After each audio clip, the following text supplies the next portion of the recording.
Hi friends, ఈరోజు మరొక మంచి రెసిపీతో మీ ముందుకు వచ్చాను. అదేనండి డ్రై ఫ్రూట్స్తో లడ్డు. ఇది తింటే అందం, ఆరోగ్యం అన్నీ పిల్లలకి పెద్దలకి మంచి ఇమ్యూనిటీ పవర్ అనేది పెరుగుతుంది. దీన్ని ఎలా ప్రిపేర్ చేసుకోవాలో చూసుకుందాం. నేను ఈ కప్పుతో 5 కప్పులు డ్రై ఫ్రూట్స్ పౌడర్ తీసుకున్నాను. అదే బెల్లం మనకి కప్పున్నర అవసరం ఉంటుంది. మనం ఏ కప్పుతో తీసుకుంటాం మనం ఏ కప్పుతో అయితే కొలత తీసుకున్నామో అదే కప్పుతో కప్పున్నర అంటే 1:3 మిక్స్లో మీరు తీసుకోవాలి. ఎందుకంటే బెల్లం ఎక్కువైతే మనకు పిండి అనేది జారుగా అయిపోతుంది, లడ్డూలు చేయడానికి వీలు కాదు. ఇప్పుడు ఈ బెల్లాన్ని కొంచెం వాటర్ పోసి పొయ్యి మీద పెట్టి లైట్గా తీగపాకం వచ్చే వరకు వేడి చేయాలి.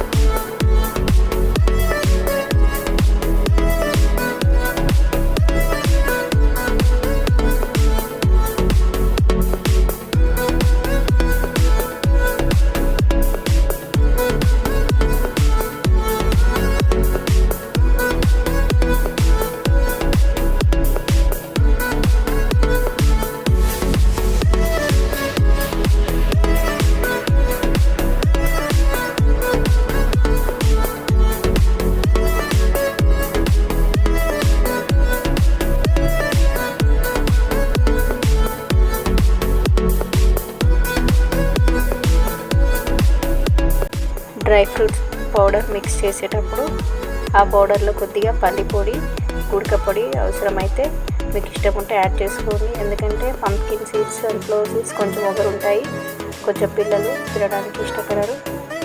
హాస్పిటల్కి వెళ్ళకుండా రోజు ఒకటి పిల్లలకి మనకి అయినా పర్వాలేదు 1-2 తీసుకున్నట్లయితే ఇమ్యూనిటీ అనేది చాలా బూస్టప్ అవుతుంది. ఇది నేను 2 ఇయర్స్ నుంచి వాడుతున్నాను మాకు ఇంట్లో. ఇలాంటి మంచి రెసిపీస్ కోసం మా ఛానల్ని సబ్స్క్రైబ్ చేయండి, ఫాలో చేయండి. మీరు లైక్ చేయడం వల్ల మాకు కొంచెం సపోర్ట్గా ఇచ్చినట్టు అవుతుంది. మీకు ఏమైనా డౌట్ ఉంటే కింద కామెంట్ సెక్షన్లో కామెంట్ చేయండి. Thank you.